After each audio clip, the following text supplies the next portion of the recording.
आता रिटायरमेंट नंतर पैशांची चिंता विसरा. सरकारची सर्वात सुरक्षित आणि जास्त व्याज देणारी योजना तुमचं म्हातारपण करणार सुखकर.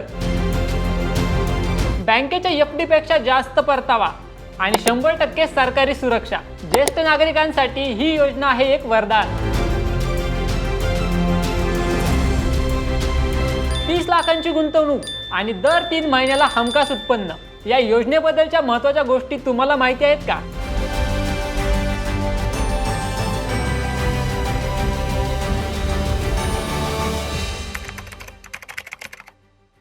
आपण या सर्व गोष्टींबद्दल सविस्तर जाणून घेणार आहोत. नमस्कार, मी अतुल श्याम वाघमारे आणि बॉसवाला मराठीमध्ये तुमचं मनापासून स्वागत. मित्रांनो, सेवानिवृत्तीनंतर किंवा वयाची 60 ओलांडल्यानंतर प्रत्येकाला आपल्या कष्टाच्या पैशावर सुरक्षित आणि खात्रीशीर परतावा हवा असतो. आज आपण अशाच एका लोकप्रिय योजनेबद्दल माहिती घेणार आहोत जी खास ज्येष्ठ नागरिकांसाठी बनवण्यात आली आहे आणि ती योजना म्हणजे सिनियर सिटीजन सेव्हिंग स्कीम. ही केंद्र सरकारची योजना असून भारतीय टपाल विभाग म्हणजेच पोस्ट ऑफिसद्वारे चालवली जाते. सुरक्षितता आणि चांगला व्याजदर यांमुळे ही योजना आजही गुंतवणुकीसाठी पहिला पसंतीचा पर्याय ठरते. आजच्या या व्हिडिओमध्ये आपण पात्रता, गुंतवणुकीची मर्यादा, व्याज आणि इतर महत्त्वाच्या नियमांची सविस्तर माहिती घेऊया. आता जाणून घेऊयात सिनियर सिटीजन सेव्हिंग स्कीम म्हणजे नक्की काय. ही केंद्र सरकारद्वारे समर्थित एक अल्प बचत योजना आहे. ही प्रामुख्याने ज्या व्यक्तीने वयाची 60 वर्ष पूर्ण केली आहेत त्यांच्यासाठी डिझाईन केलेली आहे. ही योजना पोस्ट ऑफिस आणि सर्व प्रमुख राष्ट्रीयकृत बँकांमध्ये उपलब्ध आहे. सरकार दर तिमाहीला या योजनेच्या व्याजदराचे पुनरावलोकन करते, ज्यामुळे गुंतवणूकदारांना बाजारातील बदलांनुसार फायदा मिळू शकतो. आता या योजनेच्या पात्रतेचे निकष कोणते आहेत,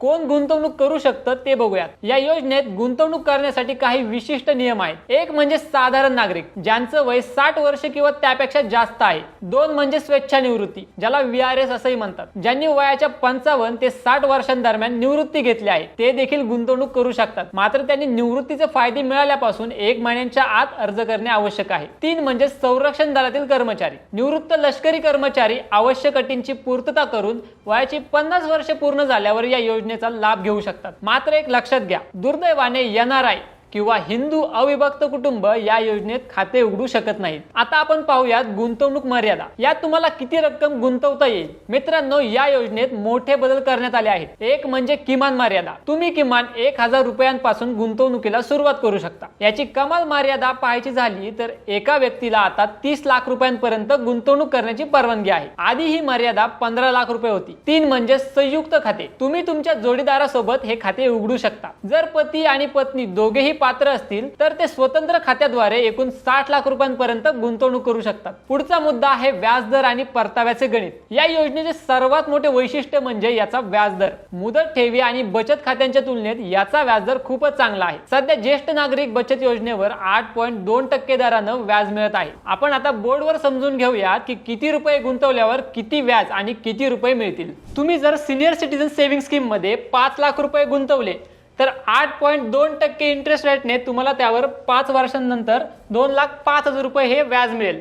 त्यानंतर तुमची मॅच्युरिटी अमाऊंट होईल 7,05,000 रुपये. आता पुढे वळूयात. आता समजा तुम्ही 10 लाख रुपये गुंतवलेत, त्यावर तुम्हाला 8.2 इंटरेस्ट रेटने 5 वर्षांसाठी 4,10,000 रुपये मिळतील. ठीक आहे, आणि त्याची मॅच्युरिटी अमाऊंट जी आहे ती 14,10,000 रुपये होईल. आता पुढे वळूयात. समजा तुम्ही 15 लाख रुपये गुंतवलेत, त्यावर तुम्हाला 8.2% इंटरेस्ट रेटने 6,15,000 रुपये व्याज मिळेल, ते 5 वर्षानंतर, आणि त्याची मॅच्युरिटी अमाऊंट होईल 21,15,000 रुपये. असंच जर समजा तुम्ही 20 लाख रुपये गुंतवलेत, ते 5 वर्षानंतर तुम्हाला त्यावर 8.2% इंटरेस्ट रेटने 8,20,000 रुपये मिळतील, आणि याची मॅच्युरिटी अमाऊंट किती होईल तर 28,20,000 रुपये. आता आपण घेऊयात 30 लाख रुपये. समजा तुम्ही 30 लाख रुपये या योजनेमध्ये गुंतवलेत, यावर तुम्हाला 8.2% इंटरेस्ट रेटने 5 वर्षांनंतर 12,30,000 रुपयाचं व्याज मिळेल, आणि त्याची मॅच्युरिटी अमाऊंट किती होईल ते बघा, 42,30,000 रुपये. आता याची व्याज देण्याची पद्धत कशी आहे ते बघूयात. दर 3 महिन्यांनी जसे की एप्रिल, जुलै, ऑक्टोबर आणि जानेवारीच्या 1 तारखेला व्याज दिले जाते. एक गोष्ट लक्षात ठेवा,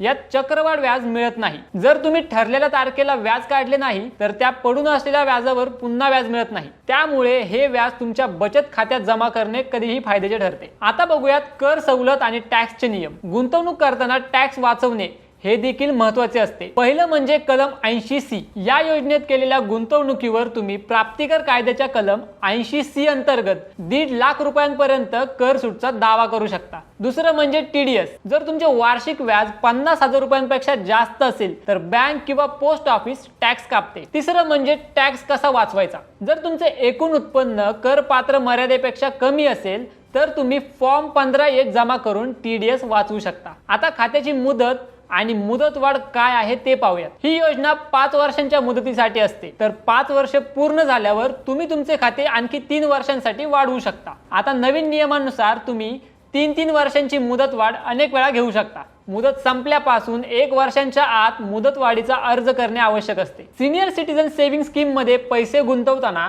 ते 5 वर्षांच्या लॉक इन कालावधीसाठी असतात, परंतु नियमांनुसार आपत्कालीन परिस्थितीत तुम्ही हे पैसे मुदतीपूर्वी काढू शकता। यालाच प्री मॅच्युअर क्लोजर असं म्हणतात। या प्रक्रियेत वेळेनुसार ठराविक दंड आकारला जातो, ज्याचे सविस्तर विश्लेषण आपण पाहूयात। जर तुम्ही खाते उघडल्यापासून 1 वर्ष पूर्ण होण्यापूर्वीच ते बंद करण्याचा निर्णय घेतला तर सरकार गुंतवणूकदाराला कोणतेही प्रोत्साहन देत नाही। या कालावधीत तुम्हाला 1 रुपयाही व्याज मिळत नाही। या योजनेमध्ये व्याज दर 3 महिन्यांनी तुमच्या खात्यात जमा केले जाते। जर तुम्ही वर्ष पूर्ण होण्याच्या आतच खाते बंद केले आणि तुम्हाला आधीच काही तिमाही व्याज मिळाले असेल तर ती सर्व व्याजाची रक्कम तुमच्या मुद्दल रकमेतून वजा केली जाते। उदाहरणार्थ, जर तुम्ही 10 लाख रुपये गुंतवले आणि तुम्हाला 20,000 रुपये व्याज मिळाले असेल तर खाते बंद करताना तुम्हाला 10 लाख - 20,000 बरोबर 9,80,000 रुपये परत मिळतील। जर तुमचे खाते 1 वर्ष पूर्ण झाले असेल पण 2 वर्ष पूर्ण झाली नसतील तर दंड थोडा कमी होतो। मुद्दल रकमेच्या 1.5% इतकी रक्कम कापली जाते। तुम्ही जमा केलेल्या एकूण रकमेतून 1.5% वजा करून उरलेली रक्कम तुम्हाला दिली जाते। उदाहरणार्थ, 10 लाख रुपयांच्या गुंतवणुकीवर 15,000 रुपये दंड आकारला जाईल। तुम्हाला 9,85,000 रुपये परत मिळतील। या काळात मिळालेले व्याज तुम्हाला ठेवता येते, फक्त मुद्दलवर हा दंड लागतो। खाते उघडून 2 वर्ष पूर्ण झाल्यानंतर आणि 5 वर्ष पूर्ण होण्यापूर्वी जर पैसे काढले तर सरकारी नियमांनुसार दंड आणखी कमी होतो। मुद्दल रकमेच्या 1% इतकी रक्कम कापली जाते। एकूण गुंतवणुकीच्या 1% रक्कम कापून उरलेली रक्कम परत मिळते। उदाहरणार्थ, 10 लाख रुपयांच्या गुंतवणुकीवर 10,000 रुपये दंड आकारला जाईल। तुम्हाला 9,90,000 रुपये परत मिळतील। सिनियर सिटीजन सेव्हिंग स्कीम मध्ये गुंतवणूक करताना रिटायरमेंट बेनिफिट्स किंवा निवृत्तीचे फायदे ही संकल्पना समजून घेणे अत्यंत महत्त्वाचे आहे, विशेषतः 55 ते 60 वयोगटातील स्वेच्छानिवृत्ती घेणाऱ्या व्यक्तींसाठी। याचं कारण असं की नियमानुसार 60 वर्षांखालील गुंतवणूकदार या योजनेत फक्त त्यांना मिळालेल्या निवृत्ती फायद्यांच्या रकमे इतकीच गुंतवणूक करू शकतात। आता यात कोणकोणते फायदे मिळतात हे पाहूयात। एक म्हणजे ग्रॅच्युटी, 5 वर्षांहून अधिक सेवेनंतर मिळणारी एक रकमी कृतज्ञता रक्कम। 2 म्हणजे रजारोखीकरण, म्हणजे शिल्लक राहिलेल्या रजांच्या बदल्यात मिळणारे पैसे। 3 म्हणजे प्रॉव्हिडंट फंड, नोकरी दरम्यान जमा झालेल्या आणि व्याजासह निवृत्ती वेळी मिळणारा पूर्ण निधी। 4 म्हणजे पेन्शन कम्युटेशन,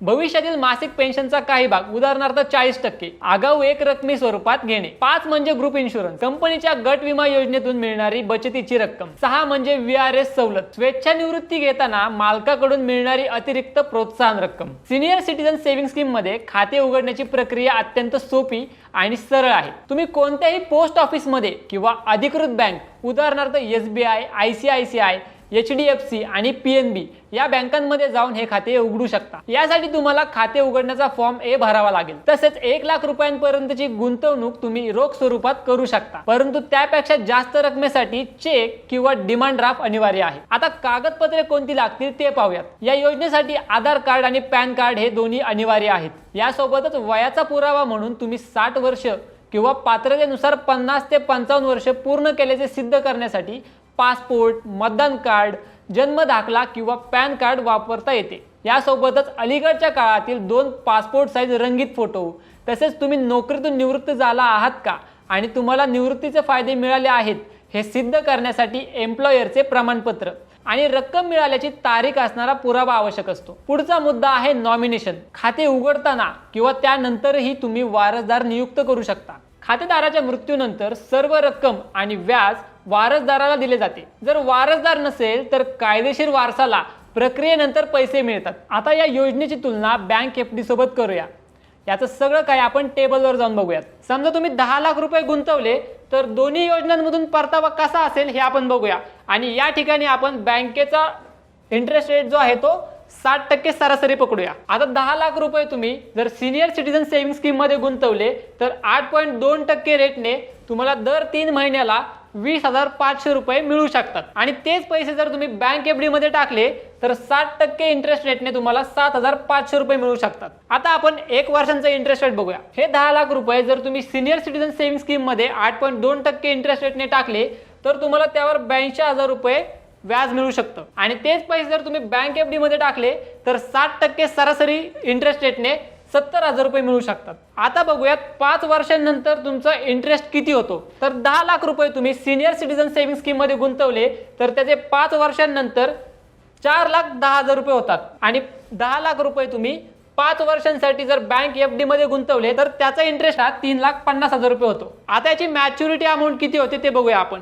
जर 10 लाख रुपये तुम्ही गुंतवले असतील तर सिनियर सिटीजन सेव्हिंग स्कीम मध्ये 8.2% इंटरेस्ट रेटने तुम्हाला 14,10,000 रुपये मिळू शकणार आहेत. ठीक आहे. आणि हे जर पैसे तुम्ही बँक एफडी मध्ये गुंतवले तर 60% सरासरी इंटरेस्ट रेटने तुम्हाला 13,50,000 रुपये मिळू शकतात. आता या दोघांमध्ये कितीचं अंतर आहे बघा, 60,000 रुपयांचं. तर ही कमाल आहे सिनियर सिटीजन सेव्हिंग स्कीमची. आता या योजनेचे फायदे आणि तोटे जाणून घेऊयात. त्यातील फायदा नंबर 1 म्हणजे पूर्ण सुरक्षा. भारत सरकारची गॅरंटी असल्याने पैसा बुडण्याची भीती नाही. दुसरं म्हणजे नियमित उत्पन्न. दर 3 महिन्याला हातात पैसे येतात ज्यामुळे खर्च भागवणे सोपे जाते. 3 आहे उच्च व्याजदर. इतर सरकारी योजनांच्या तुलनेत आकर्षक परतावा मिळतो. 4 आहे पोर्टेबिलिटी. तुम्ही तुमचे खाते एका पोस्ट ऑफिस मधून दुसऱ्या पोस्ट ऑफिस मध्ये किंवा बँकेत ट्रान्सफर करू शकता. आता तोटे बघूयात. एक म्हणजे कॅपिटल लॉक इन. 5 वर्षांचा लॉक इन कालावधी असतो. दुसरं म्हणजे कमी व्याजदर जोखीम.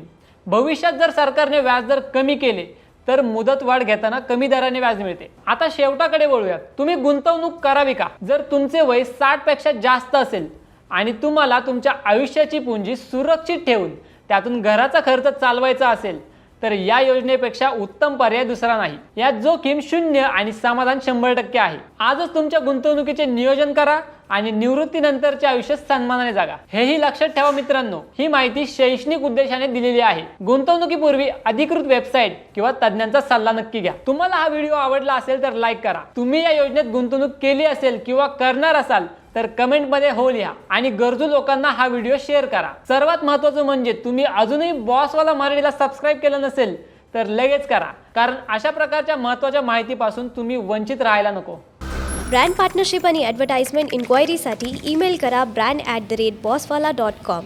व्हॉट्सअप करा 9108014192. बॉसवाला. Be the boss.